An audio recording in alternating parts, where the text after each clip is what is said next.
Real মাদ্রিদের Brazilian তারকা Vinicius junior অবশেষে মুখ খুলেছেন ক্লাসিকো বিতর্ক নিয়ে। বার্সেলোনার বিপক্ষে এল ক্লাসিকোতে বদলি হওয়ার পর কোচ জাবি আলোনসোর প্রতি তার ক্ষোভের বহিঃপ্রকাশ, টানটান উত্তেজনা সব মিলিয়ে 5 ম্যাচ পরবর্তী সময় নীরব ঝড় বয়ে যায় মাদ্রিদের ভেতরে। একদিন পর ভিনিসিয়াস নিজেই তার সমাপ্তি টানলেন, ক্ষমা চেয়ে সতীর্থদের সামনে মাথা নিচু করে। ভ্যালদেবেবাসের অনুশীলন মাঠে সতীর্থদের সামনে প্রথমে ব্যক্তিগতভাবে দুঃখ প্রকাশ করেন তিনি।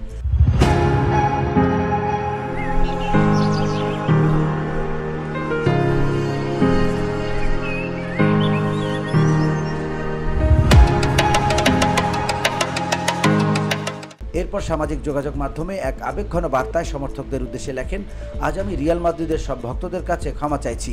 ক্লাসিকোতে বদলি হওয়ার সময় আমার প্রতিক্রিয়া সঠিক ছিল না।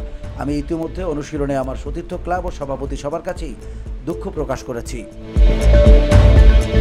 ভিনিসিয়াস যোগ করেন, কখনো কখনো আমার আবেগ আমাকে ছাপিয়ে যায়। আমি সবসময় জিততে চাই, দলকে সাহায্য করতে চাই। আমার প্রতিযোগিতামূলক মানসিকতা আসে এই ক্লাবের প্রতি ভালোবাসা থেকে। প্রথম দিন থেকেই যেমন লড়েছি, তেমনই প্রতিটি সেকেন্ডে রিয়াল মাদ্রিদের জন্য লড়াই চালিয়ে যাব, এটাই আমার প্রতিশ্রুতি। ক্লাসিকোতে 72 মিনিটে তাকে তুলে নেওয়ার পর ভিনির প্রতিক্রিয়া ছিল তীব্র। রাগে মুখ গোমরা করে সোজা চলে যান টানেলে। ম্যাচ শেষে আলোনসো বিষয়টি নিয়ে বেশি কিছু বলেননি, শুধু জানিয়েছিলেন, এ নিয়ে আমরা কথা বলবো, এখন জয় উপভোগ করি।